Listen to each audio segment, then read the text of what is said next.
Hello there, it is that time when we bring you up to speed with some of the top news stories you might have missed in the last 7 days.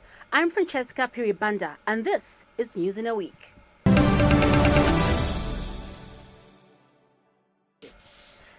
News that a pregnant woman gave birth in a taxi in the precinct of Lusaka's Matero Level 1 hospital was received with mixed reactions from Diamond TV Facebook page followers, with some suggesting the dismissal of the staff at the health facility, while others have advised pregnant women to always attend antenatal clinic.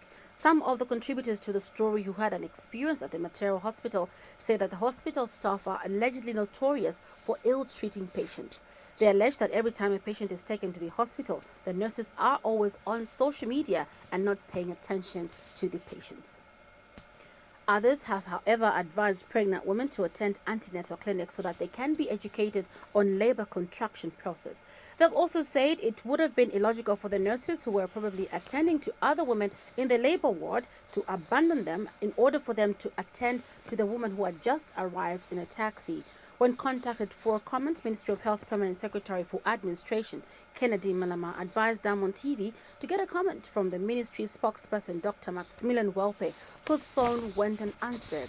On Thursday last week, about 30 minutes before midnight, an expectant mother was brought to Matero Hospital by taxi with the hope of being rushed into the labor ward. This did not happen, as 30 minutes after midnight, the woman gave birth in a taxi. When nurses brought a wheelchair for the woman after rushing the baby to the labor ward, irate onlookers threatened to beat up the hospital staff.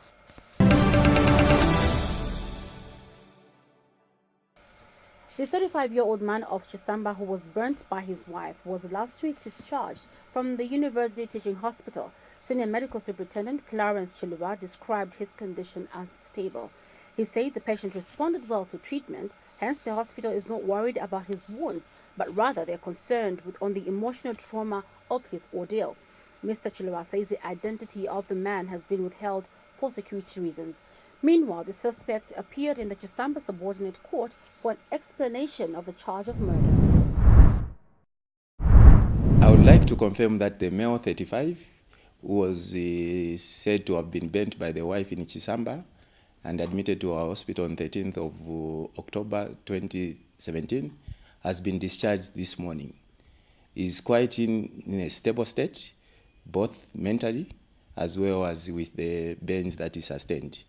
He has been undergoing treatment for the burns, as well as we have been giving him psychosocial support to address his emotional, mental, as well as the social needs. Because he had undergone a lot of trauma just to do with what he has done about the burns and the loss of the daughter. So all those issues have been addressed, and we are going to continue following him up in the clinic for the burns, as well as to see how he's coping up with the emotional trauma that he had undergone. And for now, he's been picked by the family. He's got the family support, and we shall continue following him up just that on that aspect. He's quite stable. President Edgar Lungu on Tuesday awarded 8 Zambians in different categories during Zambia's 53rd independence celebrations. Among those awarded include Albert Sikwenda, who received a medal for credit for gallantry, former principal private secretary to the cabinet Peter Kasanda, former State House Chief Staff Francis Chalaresa, former Auditor General Anna Chifungula, Major General Anthony Yetta, who received his awards in the order of the Grand Commander for this distinguished service. Those posthumously awarded in the order of Grand Commander for distinguished service include Major Dixon Zulu and Major Charles Nyuenda. October 24 is no ordinary day on the Zambian calendar, as Zambia today celebrated her 53rd independence anniversary. This year's historical and propitious event has received decent attendance from Zambians, including dignitaries. Key individuals such as freedom fighters and some retired politicians who served in the first cabinet, such as Grey Zulu, turned up. The founding father of this great nation, Dr. Kenneth Kaunda, the man who along with others resiliently fought for Zambia's independence, was also in attendance. This year's 53rd independence anniversary was graced by Botswana's president, Lieutenant General Seretse Khama Ian Khama. In his delivery, President Edgar Lungu has called for continued amiable relations between Zambia and Botswana. Your being here is a demonstration of the true friendship between your country, Botswana, and Zambia. We have indeed enjoyed warm and cordial relations since the founding of our two nations. Indeed, our founding presidents, Dr. Kenneth David Kaunda and Sir Francesca Kama, were not only close friends, but also stewards of the struggle against colonial rule in the region. Your Excellency, as such, Botswana and Zambia form the backbone of the frontline states, the forerunner to what is now the Southern African Development Community SADC. And President Kama has also reiterated the genesis of Zambia's relationship with Botswana. That, as you have rightly pointed out, Botswana and Zambia have come a very long way since those early days. And I'm delighted to be here and very honored to be in the presence of the first president, His Excellency Dr. Kenneth Kaunda. As you correctly said, he and my father were not only neighbors and heads of state of neighboring states, but they also became very good friends. I remember they had nicknames for each other. President Kaunda referred to my father as the primitive man. I will not reveal, I have no intention of saying what he may have called President Kaunda, being an elder. I respect him too much to say that. But it was a sense of very deep relations, which I'm so delighted. Diamond TV News, Benson Mavon. Meanwhile, Fourth Revolution Party leader Eric Chanda said that it is unpatriotic for any political party to shun independence celebrations. He says independence was fought for by first Republican President Dr. Kenneth Kaunda and not by the Patriotic Front government. Speaking at the wreath-laying ceremony at the Freedom Statue on October 24th, Mr. Chanda said that the ceremony was important for every Zambian to attend. Zambia celebrates her Independence Day on October 24 to commemorate the day in 1964 when Zambians liberated themselves from the British rule. October 24 is celebrated all over the country, but the main event is reserved for Lusaka, where workers, youths and armed forces are accompanied by dancing and music. This year, like many years past, some Zambians gathered at the Freedom Statue along the Independence Avenue at the Independence Day and witnessed the laying of wreath by President Edgar Lungu and Botswana counterpart President Dr. Francesca Kama. Shortly after his arrival at the mat accredited to Zambia, and the three service defense chiefs from the Zambia Army, Zambia National Service and Zambia Air Force, among others. After the ceremony, the event was characterized by a march past and fly past, which was witnessed by government officials, political party leaders and members, former head of state Phiri-Banda, and members of the public. Today marks exactly 53 years since Zambia got its independence. I am standing right here at the Freedom Statue and I want to find out what this event really means to every Zambian citizen.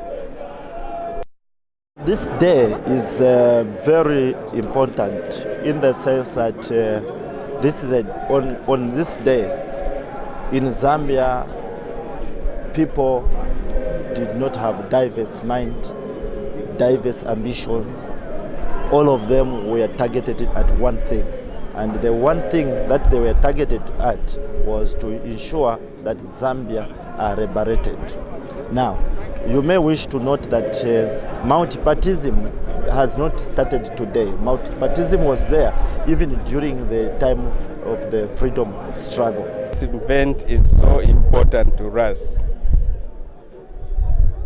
That is a day when every Zambian should come and kneel down and say thank you to our forefathers and say thank you to the freedom fighters. We don't want to be part of the group that is insulting our forefathers, that is insulting our freedom fighters for shunning away this event. Because this event does not belong to Comrade Edgar Lungu. This event does not belong to the PF government. It's not the PF government who fought for independence. 53rd independence anniversary. What we need to continue focusing on is improving on economic independence, because self-rule, in the absence of better living standards for the people, in the absence of economic advancement, can be meaningless. Gwendolyn Muchenga, Diamond News. Lusaka's Best Home Lodge in Roma Township was last week surrendered to the state after its owner, the former Ministry of Health Acting Chief Human Resource Development Officer Henry Kapako, was jailed 2 years by Lusaka Magistrate Court. Kapako has also lost his house and other assets following a legal challenge by the Anti-Corruption Commission. Kapako, who was sent to jail after being found guilty of abuse of authority of office, money laundering and theft by public servant, spent a night at Ridgeway Police Post before being moved to Chimbokala State Prison.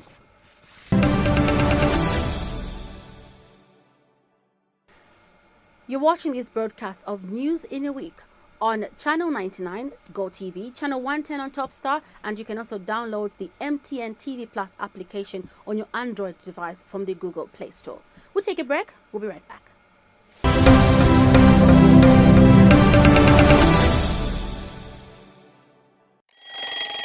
It's breakfast time. Breakfast is the most important meal of the day. We've all heard the cliche. Fortunately for you, that is a yummy fact. Set the tone for the day. Choose to feed your mind, body, and soul with the healthiest of breakfast right here on Diamond TV. Join me, Chacha, and the Diamond Squad every weekday from 06:30 to 8 a.m. as we cater to your breakfast needs. Now imagine a breakfast that you can visualize. The best of news, the latest of entertainment, the best of sports, current affairs packaged in 2 hours of great entertainment every day. Serving you with information, keeping you nourished with knowledge on issues that matter to you.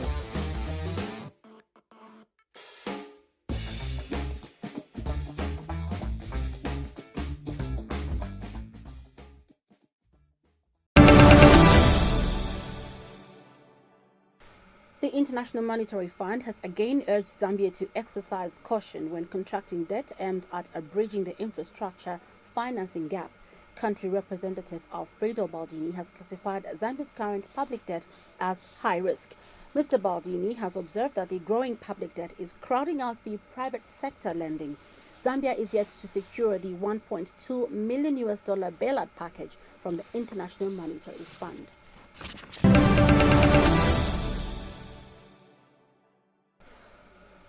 28th of October marks 3 years since the death of fifth Republican President Michael Chilufya Sata. Mr. Sata died in London after an illness. Most people remember Mr. Sata for his pro-poor policies. For instance, he assured foreign investors that they were welcome to Zambia, but he urged them to improve working conditions for Zambian employees. Almost as if it is a coincidence, the skies were grey as Zambia remembered its fifth president, late Mr. Michael Chilufya Sata, who died on the 20th of October 2014. Mr. Sata, who was born in 1937, served in various governments holding various portfolios till he rose to Republican president in 2011. Mr. Sata's health deteriorated during the year 2014. He then left the country for London for a medical checkup, where he died on the 20th of October at King Edward VII Hospital. A memorial mass for the late president was held at the Cathedral of the Child Jesus in Lusaka. At the mass, President Edgar Lungu said the Patriotic Front Party will continue the legacy of Mr. Sata. He described Mr. Sata as a hard worker who always had the people of Zambia at heart.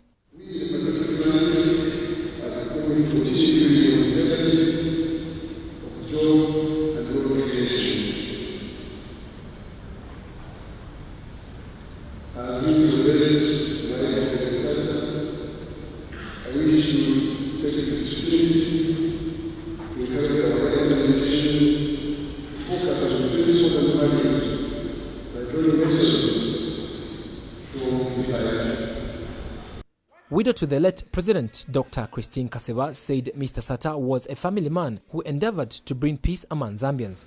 A man who quit as a venture government after 10 long years of suffering, immense mockery, and other indignities at the hands of pessimists, but never humbled to their dictates and many misconceptions, many lies, malice, and hatred.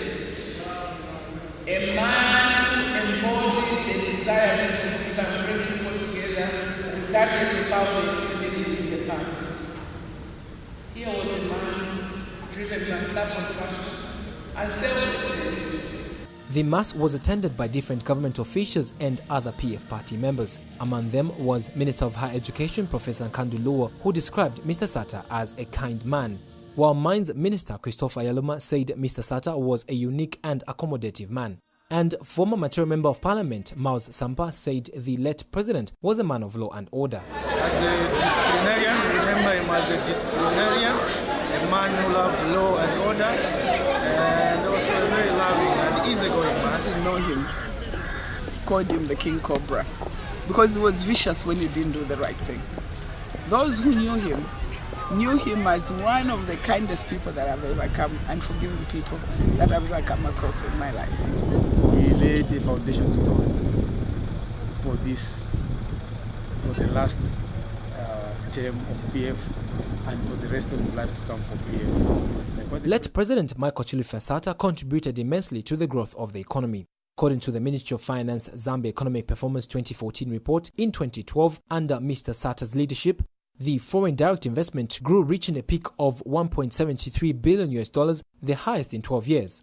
This was indeed among many other factors that coined the popular name he was known for, the King Cobra, due to the aggression in fostering growth of the economy. Nathaniel Loa, Damo News.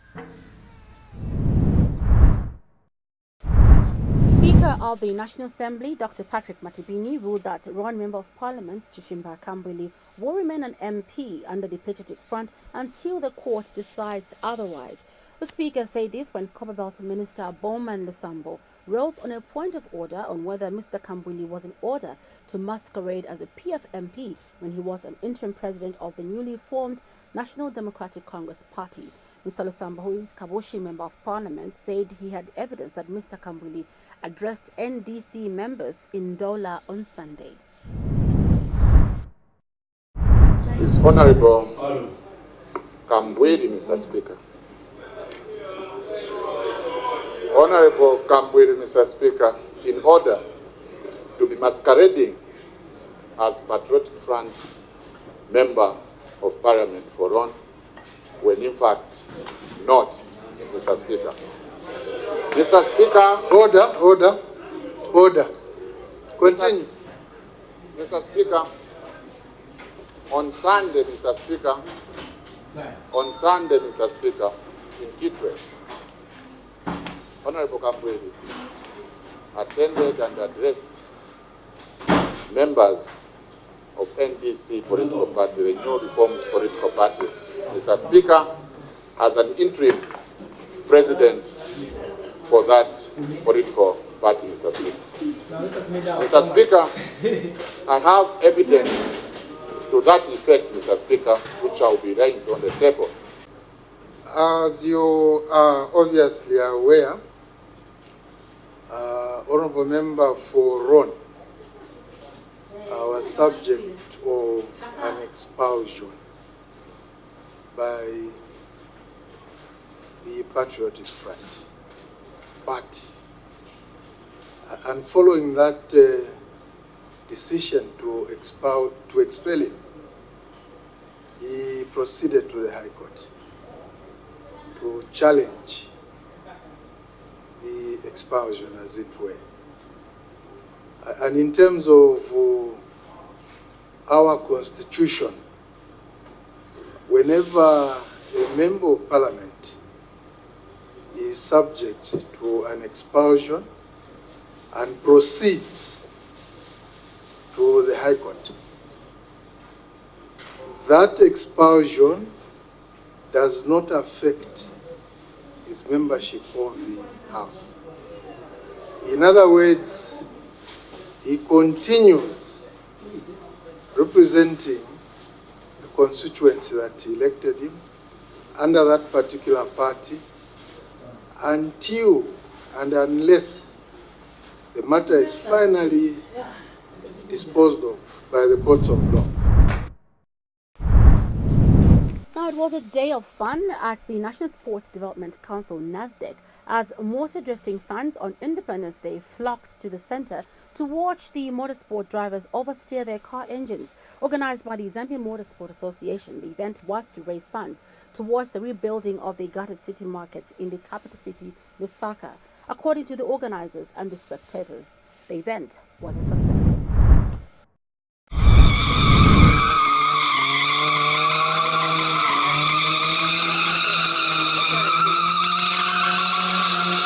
This was a Zambia Motorsport Association organized drifting and speeding event at the National Sports Development Council, NASDEC. Drifters from as far as Zimbabwe took part in the event held on the day Zambia marked her 53rd independence anniversary. The aim was to raise funds towards the rebuilding of the gutted city market. The event organizers are happy with the professionalism among the many drifters that participated in the event.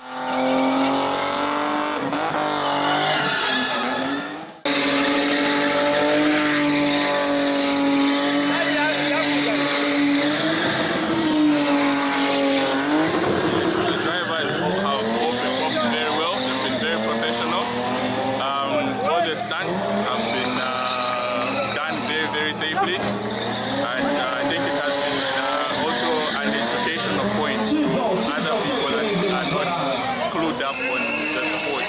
Our brothers from Zimbabwe, I'm sure you've seen, have also put up a stellar performance, and we're very, very grateful to them for making this journey to celebrate with us and also to help us make this fun. It was not all about the drivers and their crew riding in the cars.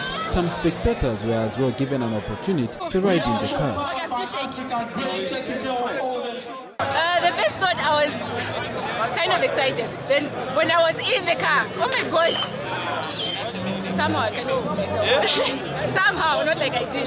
But then it's so exciting. I think I would like to do it again. If you guys would get me again, I would. Yeah, so it was a fun experience. This was the second event held for the purpose of raising funds towards the rebuilding of City Market. The first event was held in July, a few weeks after the City Market was gutted. Mchimunyangando, Diamond Sports.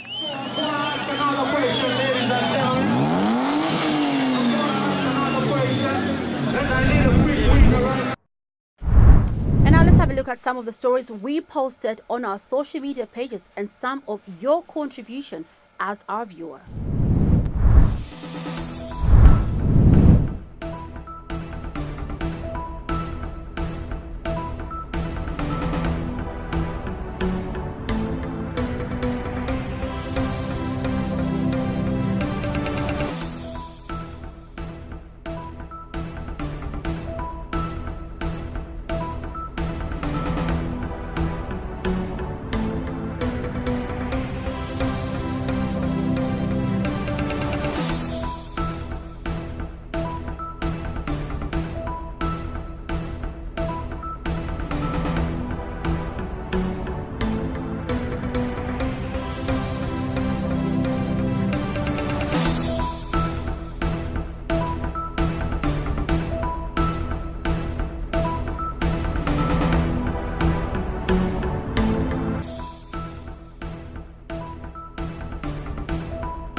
All the time we had for you. Remember that you can be part of our stories. Tell us what's happening in your areas and we will follow up that story. On behalf of the entire news team, thank you for the pleasure of your company. Goodbye and stay blessed.